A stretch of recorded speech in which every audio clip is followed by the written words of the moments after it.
Welcome back to Side Quest episode 13 on Final Fantasy IX. Back with me, my constant companion and perennial party member, and also sharer in much mirth and frivolity and ribaldry prior to this conversation beginning today, Wes Schantz. Yo, how's it going? It's going very well. I'm almost sad to start the podcast because we were sharing so many laughs, just cracking jokes. It's funny that we've been doing this for 7 years now, and Have we? and Wow. so the pre-show it looks it's like warm-ups for sports or for working out. Like you have to keep it fresh, and we're it's not like a business meeting. We're more like, I No. think, comedians about to go on stage. We're just keeping it loose, talk about this and that. We mentioned a couple things about the show, but I think we both know that there's a real ontological difference between being on the mic, on the hot Mhm. mic, on recording, and just talking. There's just something that we try to capture that's, I think, impossible to capture, an intimacy that's Yeah. just not quite that's not quite there when the camera is on, as much as we try to mimic it. Yeah. I mean, there's the imagined audience out there that we want to involve and bring in, but they don't share the history that we have, and they can't possibly, you know, be on that level out of the gate. So unless maybe there's somebody out there who's known us since then. I don't know if any of our old St. John's friends listen to this. If so, how are you all doing? How's it going? Yeah, I mean, I think they would enjoy it. I think they would, for a lot of reasons. And hopefully we can loop more and more of them into this. We do conduct many seminars unofficially with lots of our friends from St. John's. And that's something I really appreciate that we do on just a personal sort of uh a friendship, very small level social level. Um, Yeah. but right. So okay, for this time in Final Fantasy IX, just to get to it, as it were, we got into Disc 3, which I think parallels Disc 2 of Final Fantasy VIII quite a bit, and perhaps even Xenosaga, and a criticism that you got into last time, which is the tension that an RPG, particularly a very story-bound RPG, has to ride or deal with between showing and playing. Yeah. And we get a lot of showing and dialogue at the beginning of Disc 3, interspersed by little bouts of action, but lots of talking. An interesting contrast to this is, if one is more of a Wesian player, a Shantsian player, as my partner is, there's actually a lot of time in here to perform side quests, and the astute player ought to be doing that sort of thing, like leaving Alexandria, going back to Dali.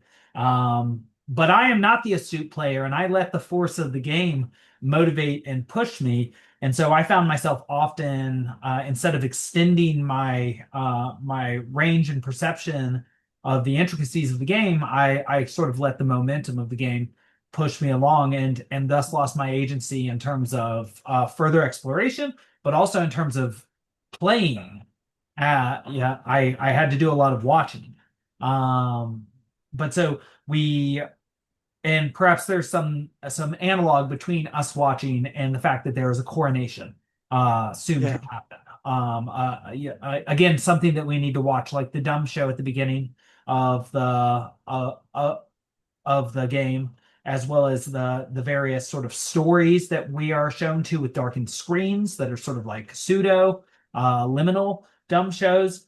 But so perhaps we, like Zidane, have to now take a back seat. And this connects to what we talked about last time, to where we just got put in our place as Zidane and our party, understanding that these world forces, Queen Brahne and Kuja, were the adults, as it were, and we were just the kids. By the end of this playthrough, we realized that there's actually an adult that's even stronger than Kuja, Garland, and that Kuja is not the master of his own house. The Invincible, which he thought was his tool, is in fact Garland's tool.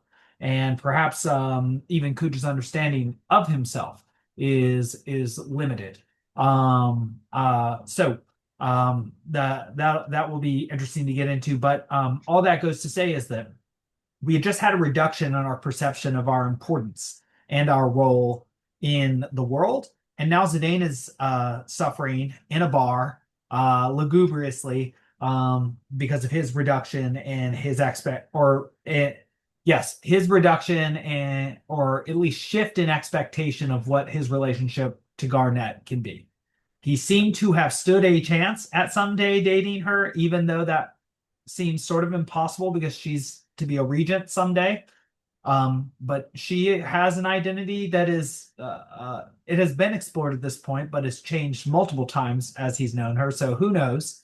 Right. Um, and the same is still going to be true for him. But at this moment, she seems impossibly far away from him. She is going to be a queen. She's guarded by Beatrix and Steiner, who doesn't seem to have changed as much as we thought he'd changed.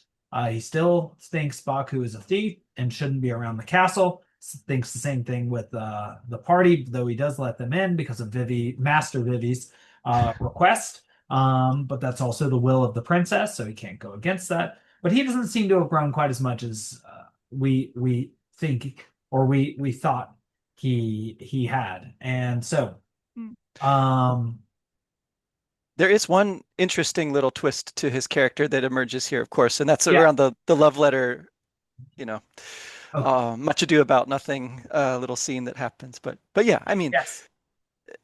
we see our new party members meeting each other for the first time as well, right? And Yes. so, um, among the many sort of perspectives that we take during this sequence, there's some that are sort of following a particular party member around and they sort of become the protagonist for a bit. And then there's others where it's like we're just a little bit distant from one of them and a little bit off to the side, as it were, in the ATE kind of way that we get, right? And we sort of see some interactions between them.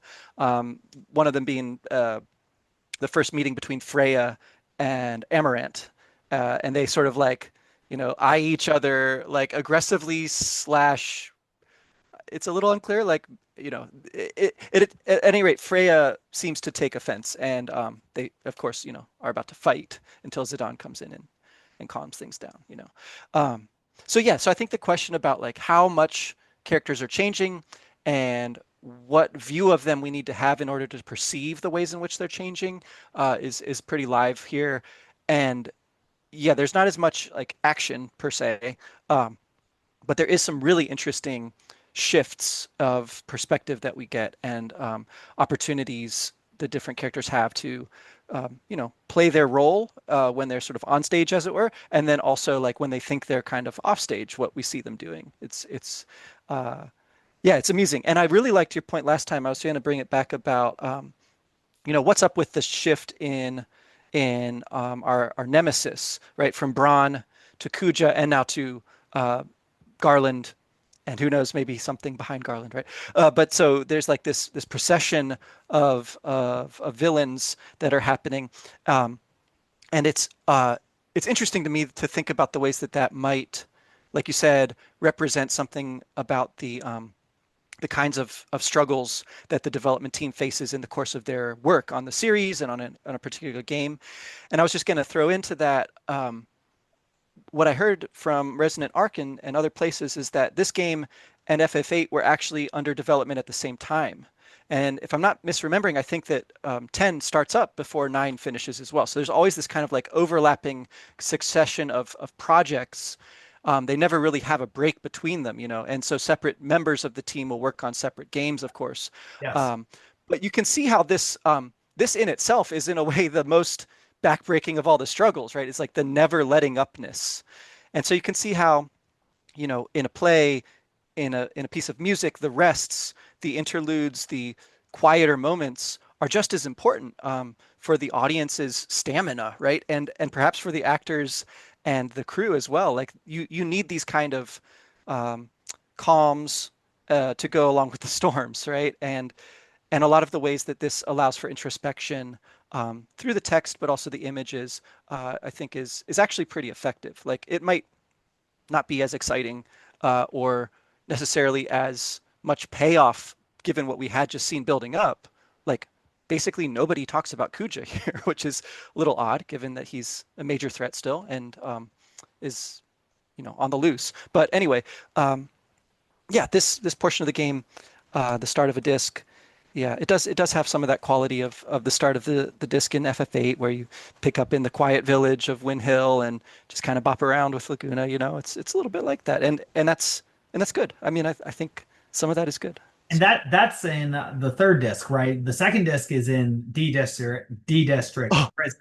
that's right. Yeah, yeah. So you are playing, you're not just watching, but it is just a long, long, long, sort of torturous bit that you have to spiral through. Yeah. But okay, so I appreciate that you liked my point last time about the differing villains and what they might represent, perhaps greed with Brawn and something like lifeless duplication or indistinct um duplication with Kuja, which is the Mhm. sort of problem with usury according to Dante, that it's Mm. like a cloning rather If than only we had somebody who was really expert on that aspect of Dante who could yeah. unpack what you're saying a little We'd bit. have to talk to them at some point, but so that was like a medieval Mhm. idea on credit, and that was based itself on the Bible, but also Aristotle and through Aquinas, Thomas Aquinas, the greatest medieval Latin West thinker, um, right there with Albert. That the problem with making money breed is that it doesn't produce a new sort of child; it produces a clone, and so it just produces identity after identity, Mhm. and so there's also an argument against cloning. Um, but um, but Kuja produces all these black mages without personality, without soul. They can develop it, not arguing Mhm. against that, but also even the mist monsters he produces are very much like the monsters that the Shinra Mako reactors produce Mhm. that Sephiroth thinks he's one of.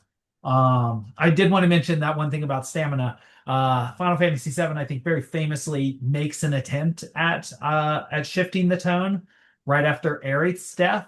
And that's when one gets the notorious, those sort of fun snowboarding game, but that without any music. Oh, Um, gosh. and so it's a really somber, weird tone and moment, and the tone doesn't really shift again because there's like no music going on. But snowboarding, and yeah, so Oh, but can I back, just yeah, say real quick, and I hadn't made this connection, but I liked it when you said that the death of Braun is a weird kind of version of the death of Eris, right? It's something like that, and yet it's also the death of President Shinra, the death of yes, the president of Galbadia, right? This is a thing we've seen, and it's kind of mixing and matching again, like this game does.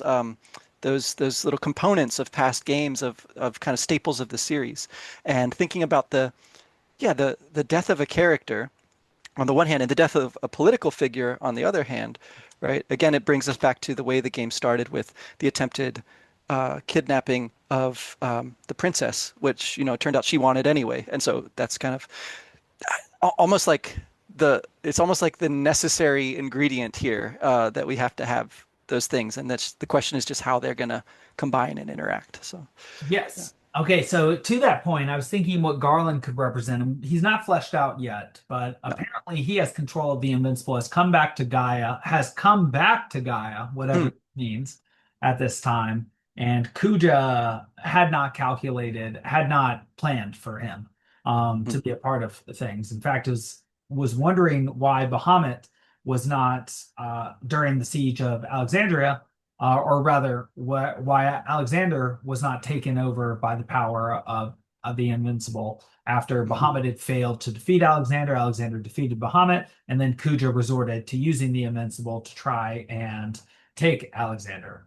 But then Garland uses the Invincible differently from Kuja. It does not take over Alexander, but seems to vaporize Alexander, Ooh. and maybe Alexandria too.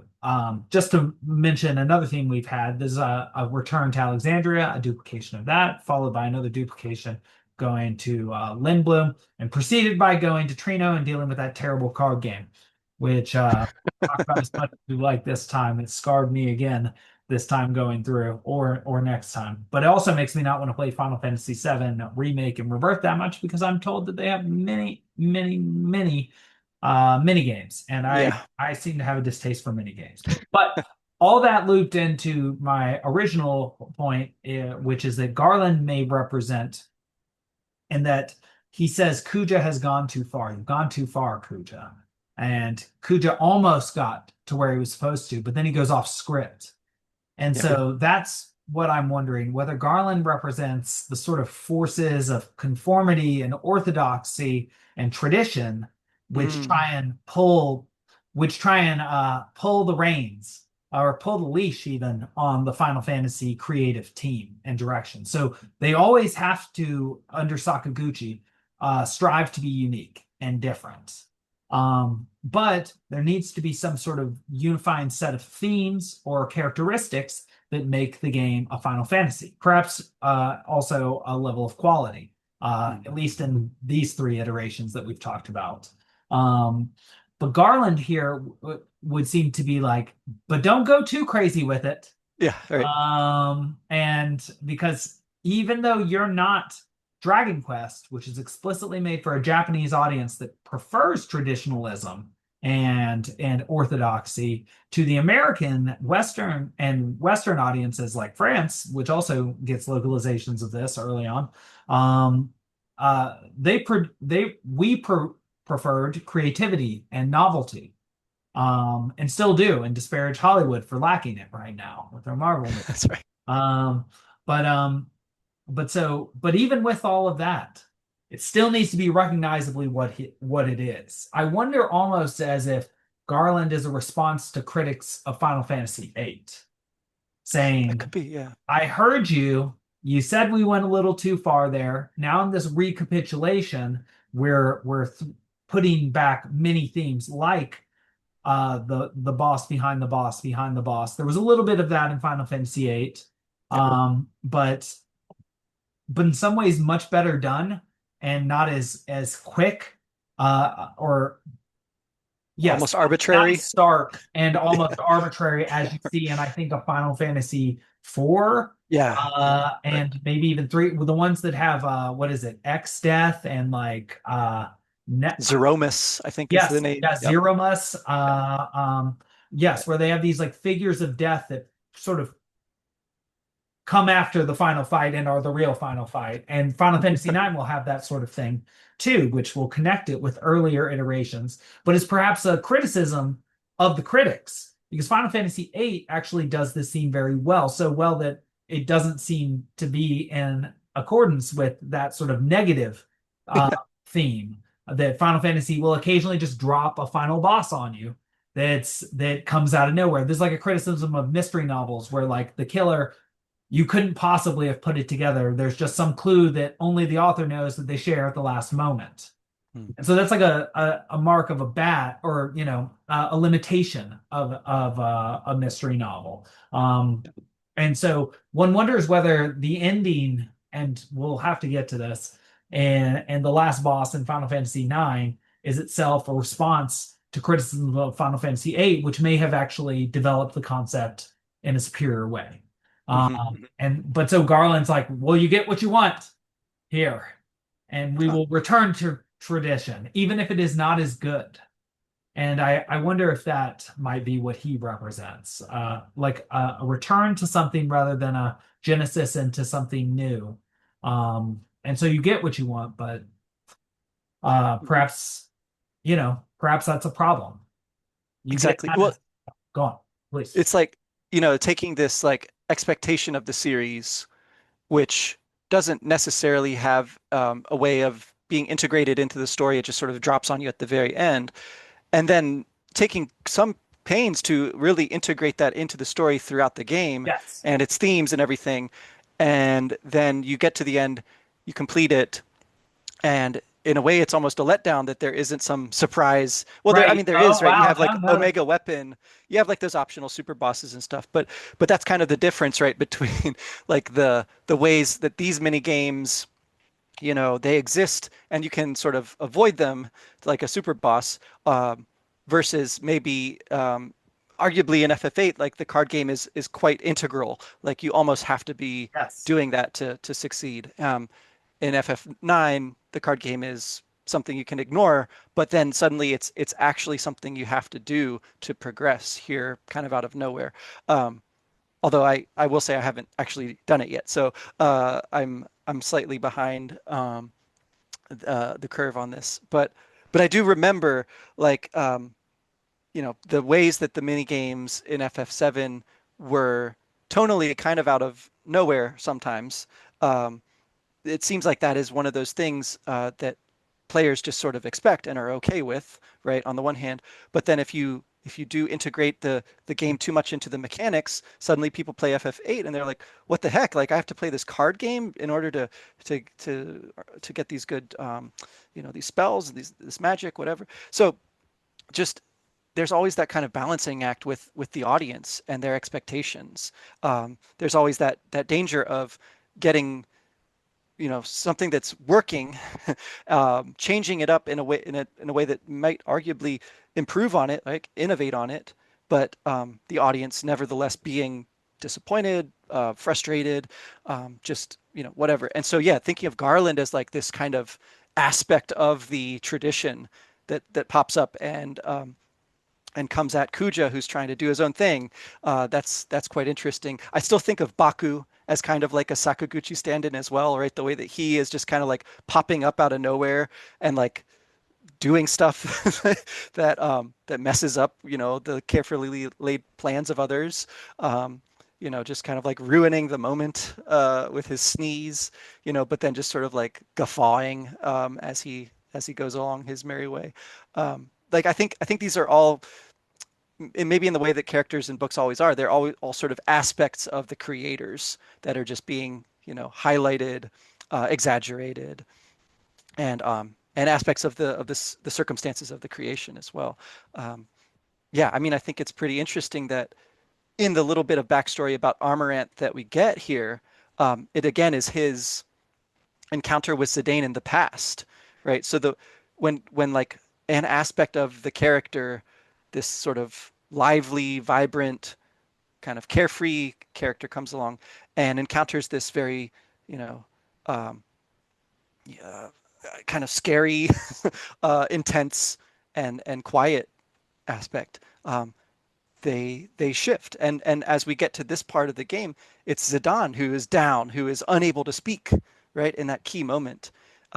It's almost like some of Amarant's taciturnity has like transferred or something weird like that, and now Amarant is like coming out with all this stuff about his past. He never would have done that, right? But Freya just is sort of like there, and he's just spilling all of his backstory for us.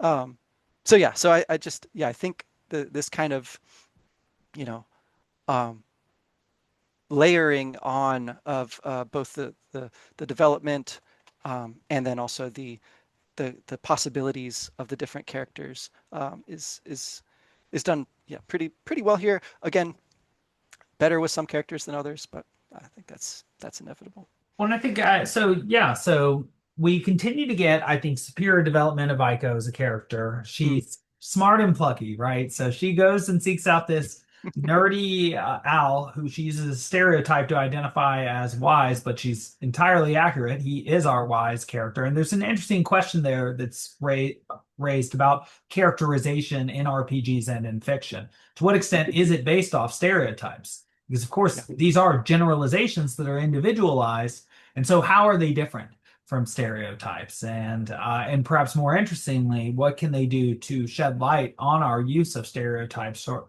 slash even improve our ability to perceive individual difference and similarity? But she constructs this beautiful letter which several different pairs of people, three different pairs, I believe is for them. Mhm. There's there are two thieves, including the red. So I think it's Blank and another one, Marcus. Yeah. and yes, and Marcus. Um, believe that the letters, excuse me, for them. Both Steiner and Beatrix think that the other one has written it and actually come to meet during that time. Eiko comes, thinks she's jilted by Zidane, who never sees it. And then Baku also shows up there at some point and then sneezes and ruins the moment. But so this all goes to say is that Eiko has sought out somebody in order to, poetically write a love letter to try and win Zidane, actually put herself out there, and then deals with the hurt of it. And so importantly, I think we'd see a contrast and parallel between her dealing with the pain of loss of Zidane to Garnett, or at least the idea of Garnett at this point. Though later in this playthrough, we get a very Squall and Renoa moment where they hug together after Zidane saves her when he runs up, during the destruction of Alexandria and Alexander. But she does something constructive with this pain. She goes to Dr. Tot and she lets him know that she's actually from a place he doesn't know about. And he really wants information from her, so he's willing to trade. And so she says, I want to go sightsee. And so she uses the pain to go learn more about this world that she knows nothing about as a 6-year-old who's been bound to Madain Sari her entire life. Whereas Zidane sort of does his Han Solo arc. Not only has he become more taciturn, but he's now at a bar. Yeah. And where does he go from the bar? Well, he goes into and now he goes to like sort of a nod to Setzer in Final Fantasy VI. He goes to Mm. play cards. Hmm. Another, he goes to another den of iniquity. Treno, the dark city of nobles, really the city of thieves that's always dark. And he goes to play cards.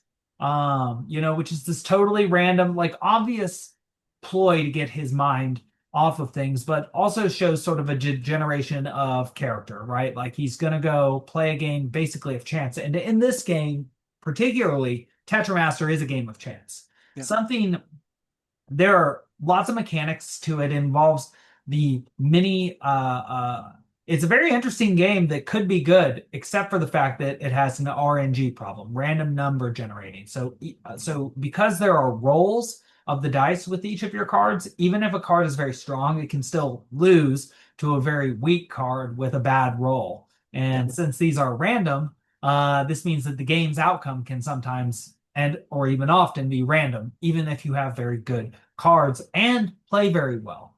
Um, there are directions on the cards, and these are random. And so you want to find cards that have the best directions so that they can find many directions and pull off these combos.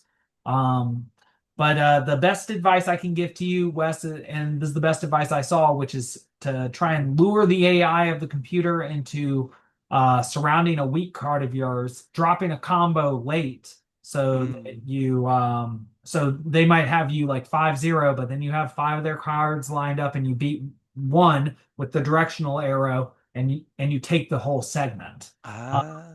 And so sometimes if you play like that, there's a larger guarantee of success. I still have no idea how any of the numbers work or the Okay. letters, but I did manage to beat the tournament. It was the most frustrating part of the game by far. And I audibly like growled at the game at least twice. And my wife said she heard signs of distress from upstairs. And I said yes, it was Tetramaster. It got real for a minute. Not nearly the same experience as playing Triple Triad, where it's like, well, if I didn't have the cards, it's tough to win. But this game is just feels unfair, and you'll soon get to experience it and give your own uh, sort of advice on that.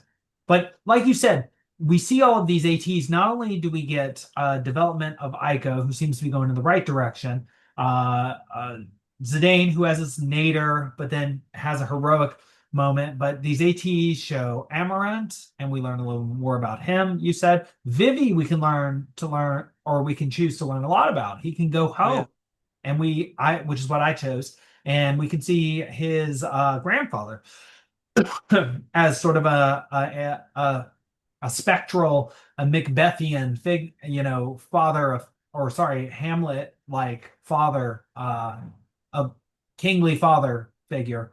Um, Talk to him Mhm.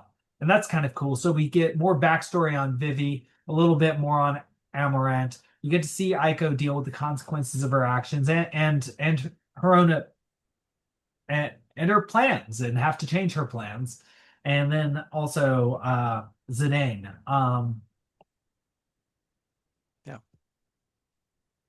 I don't want to go too far forward. I did manage to get that. I was lucky to get a little bit farther, I think, than this time. But so we also get, oh yes, we also get Zorn and Thorn That's right. reintegrated into the mix. They don't have Braun to be thugs for anymore. So who are they going to go do mischief for? So there, this is something interesting about this part of the game. In some ways, this game seems like the end of the game. Like it could have been the end of the game. And Mhm. now Garnet is going to be queen and it's done. But it's like a false ending because well, Kuja's still out there. We just found out about this Garland guy. Zorn and Thorn are still around. They're extremely dangerous forces in the world. Uh, and we're just sort of walking around like, Sorry. like no, Moping nothing. about getting dumped by the queen. Yeah. And then it happens. Kuja shows up. He summons Bahamut, and he blows three, beams into the city that start, a wave of destruction that requires that Garnet be summoned by the holy Eidolon Alexander, who Mm. was in some way related to the the castle and to the sort of sword coming out of the castle. Um, and he has these wings, but Yeah. he he sort of summons the summoner to him as well as Eiko to him, and they together in a cinematic sequence somehow summon Alexander, who then shoots out this amazing array of beams, which track down Bahamut and blow him to smithereens. Right. So it seems like the combination of the amulets that the two summoners have at this point. So the ones that Garnet has, I think, are her own pendant that she's been wearing the whole time that for some reason Zorn and Thorn didn't take from her, right? Uh, and that Braun was trying to get when Steiner, Beatrix, Freya all like fought back, right? And we got separated. So that silver pendant, I think it's called, and then the Falcon's Claw that was taken from Sid in Lindblom, and then Eiko has the earrings that she makes out of her grandpa's, you know, crystal, and then the fourth one is the one from Clara, right? From the harp on there.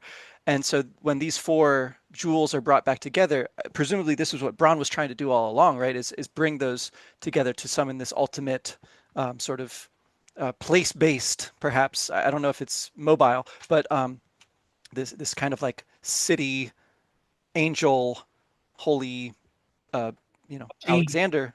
Yeah, and so the yeah, the way that they were praying before, right, at the wall in Maransari, obviously there are places that have a kind of power, right? The Clarin uh, vortex of wind and sand that protected that place, right? And so it seems like this is another instance of that. When those items come together at this place, it brings about this kind of divine intervention.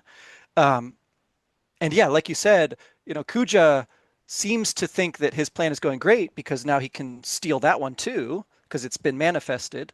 Um, didn't require greed this time, right? It required love and protection, which is kind of interesting. And maybe that's the flaw in his plan, right? Like this is something he can't account for, can't overcome, perhaps.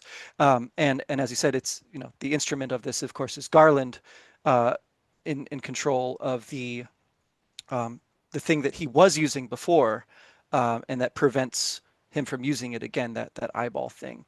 Um, so it's a little bit of Deus Ex Machina, right? But it is very much in line with and furthering the kinds of things that we see throughout this whole series. Um, yeah, so it's quite the whiplash to go from right the kind of goofy card tournament, which is like Zidane's attempt to, I don't know, like take his mind off things or something, right? To oh yeah, like maybe we should have expected Kuja to show up, trying to finish what he started.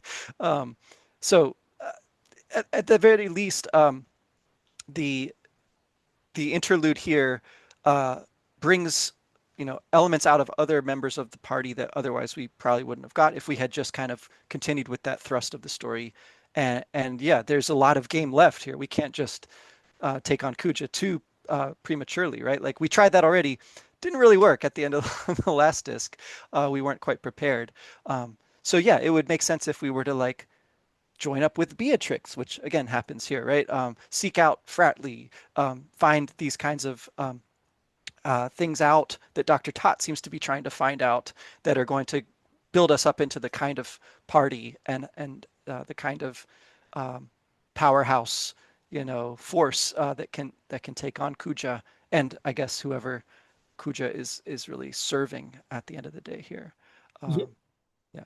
That's interesting because that makes me think of what you mentioned, which we've also commented on, which was Resonant Arcs mention discussing the use of ritual. And so Mm, the original Dumb Show and this, the Claren's dance, but now we get prayer for Alexander, and he's the holy Eidolon. So two summoners together, and I don't know if one with four jewels could do this or mm, whether two were required. But in this case, two were required. So the ritual was both public and social in order to summon a holy Eidolon for whom Alexandria is perhaps named. I don't know if it is built around him or I that would seem to be the case since mhm, he's got to be quite old. But he would seem to, like you said, be like the city of it, the Los Angeles, the angel of the city, mhm, with his angelic wings. But then he's called the Holy Machine in other iterations of the game, um, and does look like a machine on the city, but is in some ways the archangel of the city and has a defensive purpose rather than an offensive mhm. purpose. But like you said, even though he is summoned and we get to see this beautiful ritual, we with the new person that we've just been introduced to, he doesn't seem to be as dramatic or poetic as Kuja. Kuja sees Alexander and says, "It's so beautiful, Alexander, the legendary Eidolon. Mhm. So you wish to defend the castle with your brilliant wings? How admirable! Your, your powers even transcend Bahamut's. Alexander, I've been awaiting for you. I've called a magic carriage for you. I'm sure you'll like it. How that's beautiful and it's and how not pugnacious but um how intimidating that is. But then we see the Invincible and Garland says, "You have gone too far, Kuja. I granted you the freedom to do as you wish in Gaia," which is apparently the name of the place we've been so Mhm. far, "for one purpose alone. Now that you have lost sight of your mission, I will no longer tolerate your actions." So the leash is being pulled. You have not the slightest idea whom you are defying. I will show you soon enough. Very Darth Vader-esque. He also looks rather Darth Vader with his black and red theme. Yeah. You too, Zidane, Yeah. Yeah. Yeah. he Yeah. says. Hmm. And then Kuja's got three exclamation points, followed by a question mark. Yeah. What happened to the Invincible? And the Invincible then blows Alexandria and Alexander up, and we are left. Uh, you know what? Another level removed from Wow. what the or for what the level of the game is. Yes. Um, Yes, but importantly reunited as well, right? This is Zidane jumping in to save Garnet once again. Yes, this is And like the Garden versus Galbadia Garden versus Valen there Garden, you go. where Renoa has to hold on to a rough edge for like 30 minutes while we run around, That's and then we catch her with one of those machines and see the amazing battle right. royale below us. Yes, but yes, it's also yeah, right. So even with the destruction of Alexandria and what we thought we knew, we have an affirmation of the relationship between Zidane and Garnett. No longer is it like teasing and childish jokes by Zidane and like getting upset on the part of Garnett at his immaturity and flirtatiousness with other women. But here she actually shows how much she had been missing him and how much she wanted to Yeah. see him. Um, Yeah, it's and it's interesting. Like she on her part, wants to reach out to him, and she is told by Steiner, by Beatrix, like that's not appropriate at this time. It's not wise, you know. And I think even Tot too, although I can't remember for sure. They all seem to be like set on her, focusing on her role as queen, right? And that this is kind of a distraction from that. Um, with Zidane, it's like he wants to talk to her, but he is torn because he can't do it in this kind of highfalutin, showboatish manner that he's done before. Like he cares too much now, and it's almost like when he's put on the spot and everyone's like, "Hey, like say something," and he's unable to speak. Like this silence really is quite revelatory for his character, right? Because as he says, he couldn't say something that was a lie. He had a speech prepared, and it would have come off with his normal bravado, and it would have been untrue to his actual self, that self that we see he reveals in those moments when he's telling her stories or she's telling him, or they're talking about the play right on the boat there. Um, so there's something about the kind of mutual inability to connect due to their circumstances being changed, right? Having kind of solidified into something else. Um, Now, Zidane and Garnett, they're going to be crucial for the party that is able to take on this foe. So again, like it would have been reasonable to see a higher order like purpose that should have actually brought them together sooner, probably. Like, oh, like yes, you're the queen, but there's this, you know, larger scale problem that we still have to deal with, right? Mist is no longer operative, so airships don't work anymore. So we got to figure out like what we're going to do about that. Zidane, you have this incredible trance ability. Maybe we should figure out what's going on with that. Like, remember how that was such a rare and weird thing, and even Kuja seems like impressed by it, right? So like, yeah, I mean, there's stuff that probably, and yeah, now that Garland is saying things like, I'm going to eventually have to face your counterpart, right? I think as the player, we're the only one who really hears what he's saying. And so we're the only one able to see that higher purpose that of course is like magnetically bringing these two back together. Um, Well, and at this they point, they who do can't you save think the themselves. counterpart is? He did mention Zidane by name Yeah. earlier, but is that what you're thinking? I That's my take on it, right? Like, so when he says your counterpart, Kuja's counterpart would be Zidane. Um, I don't know if we have enough evidence to say that for sure, or if like other possibilities, I guess, would be something to do with the job that Kuja was up to, right? Which seems to involve something about souls returning and not returning or something. And so if there's another counterpart there, it's like something to do with whatever Soul Cage was up to, producing mist as a byproduct, right? The actual product, the the main job would be sort of like the counterpart there.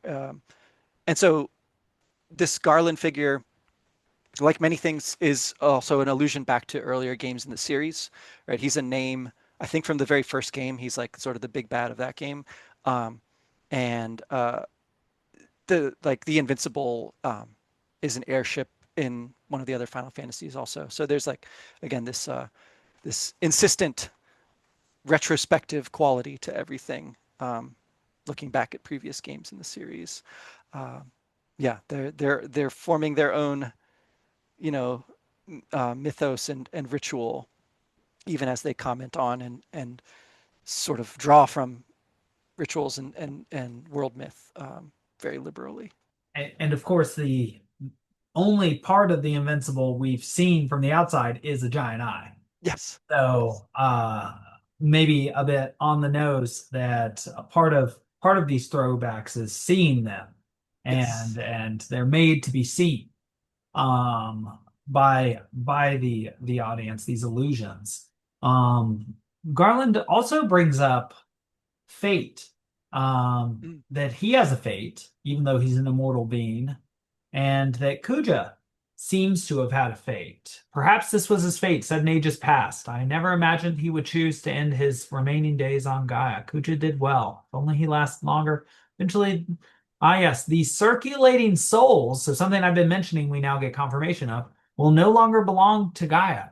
where would these souls go? And do Yeah. they have some connection to the Aoife tree and the soul cage that was producing mist at the bottom of it? We have had some disparaging mentions by Kuja recently of mist being the refuse of souls, which he used to create those lifeless creatures, which we fight again in the streets of Alexandria after fighting Yes. them in the Aoife tree when we return there. So another return fighting these lifeless things. That's sort of an interesting parallel. Second time the Aoife tree, we have to fight these new zombie beings, and then we fight those zombie beings on our return to Alexandria.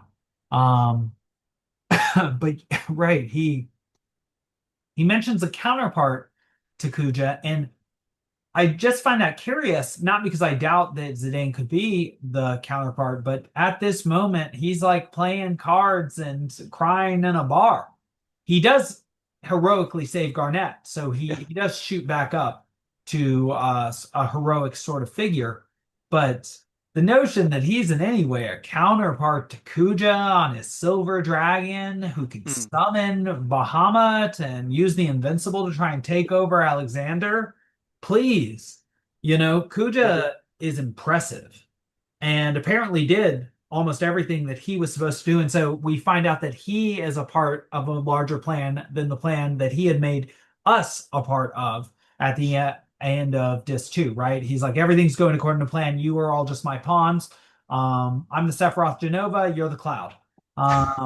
But apparently, while he was doing all of that, Garland, he was part of Garland's plan. Yes. Yes. The And stacking.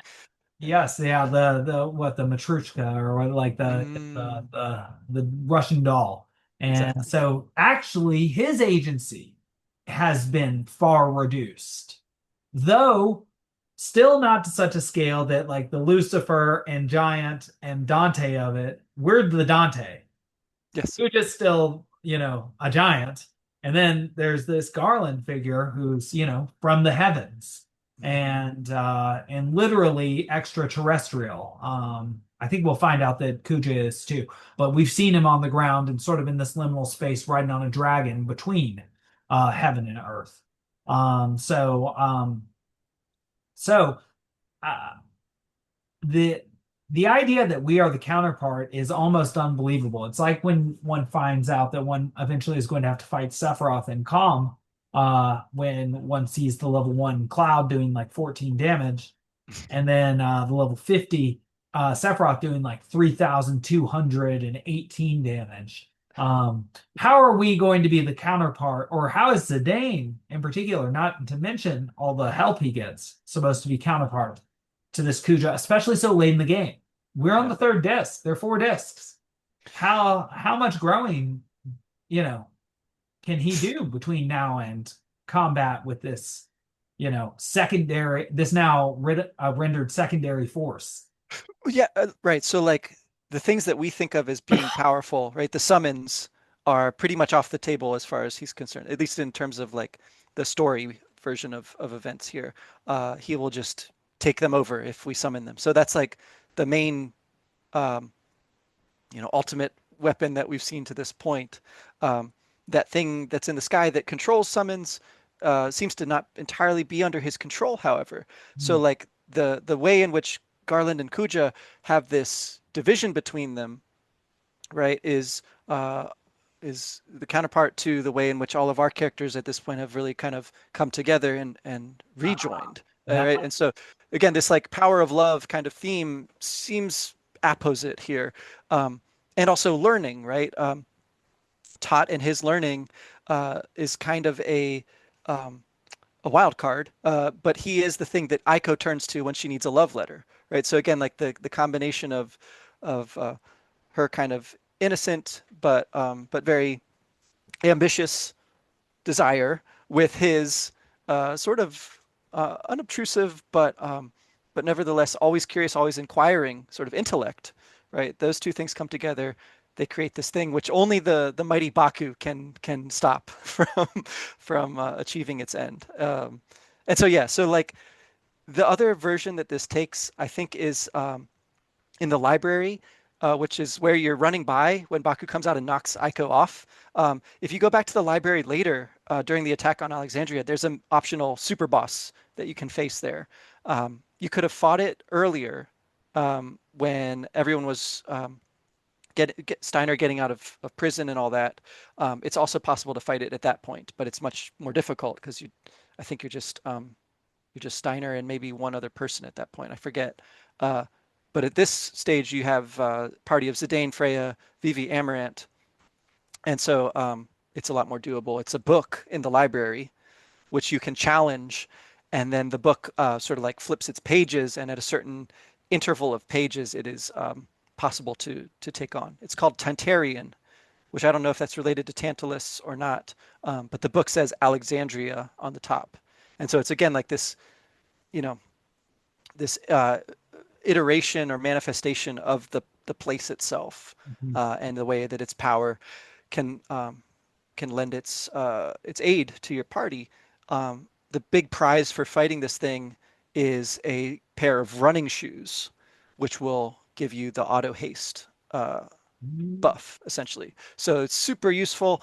Um, just being able to have more turns, right? Having the ability to just speed up what otherwise can be a kind of a slow battle system, right? Like if you don't have haste cast on yourself, you're waiting in between turns. You're really sitting there, and and also the load times in battles. I mean, what's up with that? It says, come on. Yeah. So anyway, so there's quite a bit. Oh, the other big thing. So with the love letter, there's also like a hint about what's going on with the Mughal delivery service, right? We finally see the postman of the Mughals called Artemision, and he comes in. He's kind of like purple colored, and he's like, there's something up with him. Like something's wrong. He's not delivering the mail properly, and we've been basically delivering all the mail for this whole game, and he's not quite ready to tell us. Uh, yeah. Anyway, He I delivered just one out love. of five of Stiltskin's Come on. Yeah. letters. Yeah, we meet him alongside Stiltskin where we first learned how to save. Our first Yes, save that's right. spot where we first met a So it's Moogle. coming full circle here. Yep. Yep. Yes. Yes. Yes.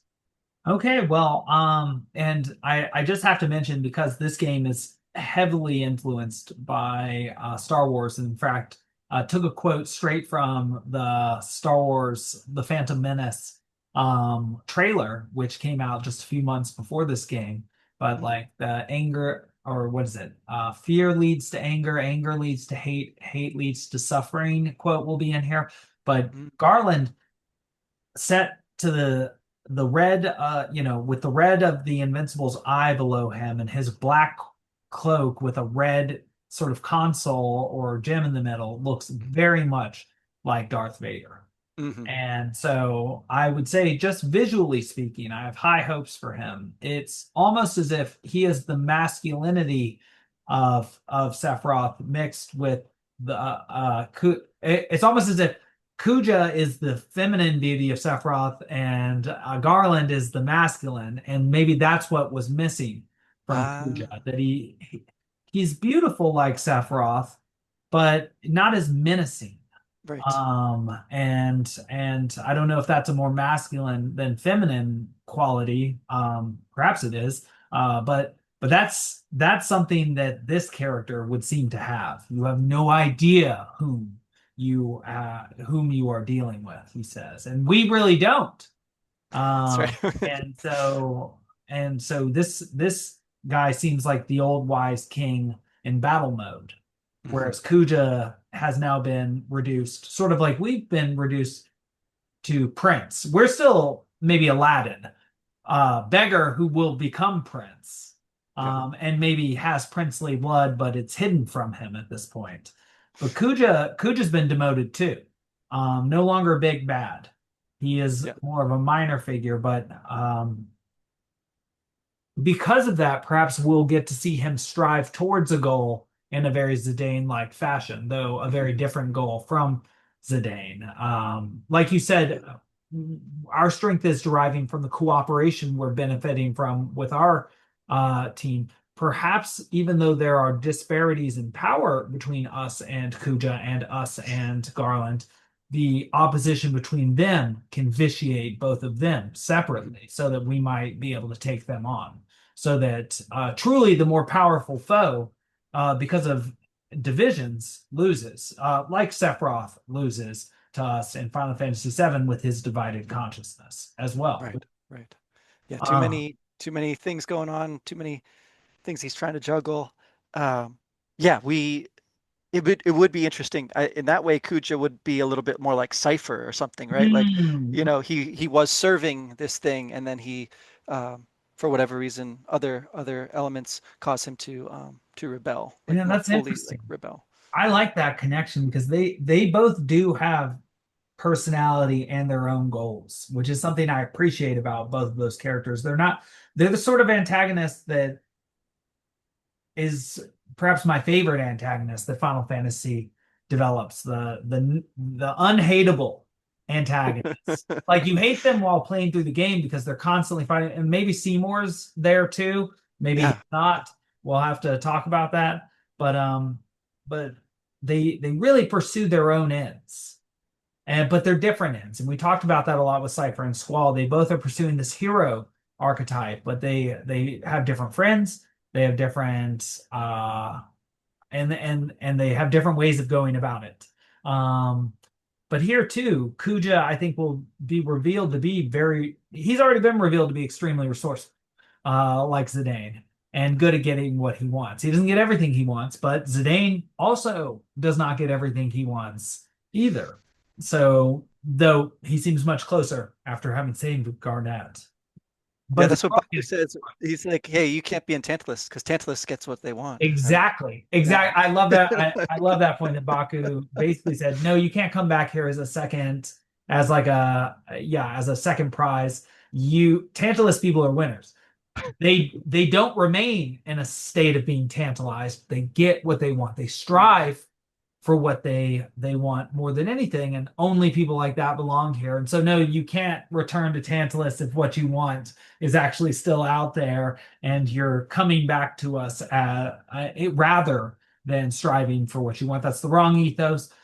That's not what we're doing here. And you know, I think he, as a father there, it's like the opposite of the prodigal son. It's more prodding Mm. him into the world rather than taking him back after failure. He's more like, no, after failure, you need to keep striving, rather than coming back here and then being all mopey. We wouldn't even have you. Even though obviously Baku loves him deeply, he has this strange form of physical, love. But he's a thief boss. He's a criminal boss as well as a Right. father. And so he's also pushing Zidane away from the life towards a better life as well.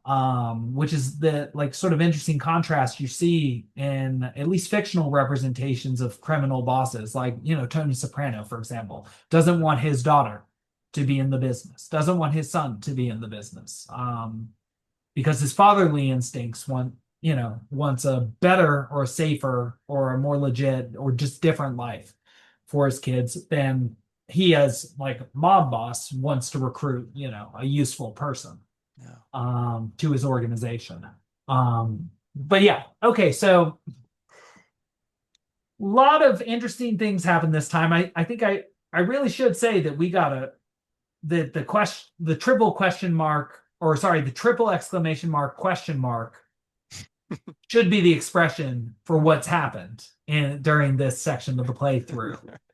Alexandria just got blown to hell, basically, in front of us. We're back in Lindblom after this. We have no idea what the power hierarchy is in the world, but we do know that we're not at the top or anywhere close to it. If we're on the medal stand, even getting the bronze, that would be news to us. But so we remain in this liminal state of really just not knowing what the stakes are yet, and not knowing what our place in this is going to be. Though I think it is becoming clearer and clearer that the nexus of what does happen is going to be shaped. We're going to help to shape it. All right. Well, my friend, just to let the listeners know, we were actually recording at the right time for the first time in weeks. Yeah. Today, this is our Back on schedule. Sunday time. We got back on schedule after like a very short excuse me, not like, after a very short turnover. I think we last spoke on, did our last side quest on Thursday. Hmm. Not a lot of time, but well, if we can manage it, maybe we'll do more and more. But we've got a lot going on, and so, besides the fact that you have a new son, and which again Just doing great with. I'm mentioning that every 2 or 3 days when we podcast. it's Uh, it's taken up some of my attention, it's true, but yeah, I'll try to get caught up by next week this time. yes, well, enjoy playing the card game, and it's too bad that Thank we you. didn't get to talk about it today. I would have been sharing some raw emotion. But we'll get hopefully you let me know when you play it. Maybe we can Okay. podcast immediately after because you're going to be feeling some emotion, Wes. Even though Okay. you are such a good player of games and mini games, I want to hear about it with you because I was fed up with this game, and luckily I remembered hating this part of the game when I first played it when I was 15 years old, and that helped. Yeah, good.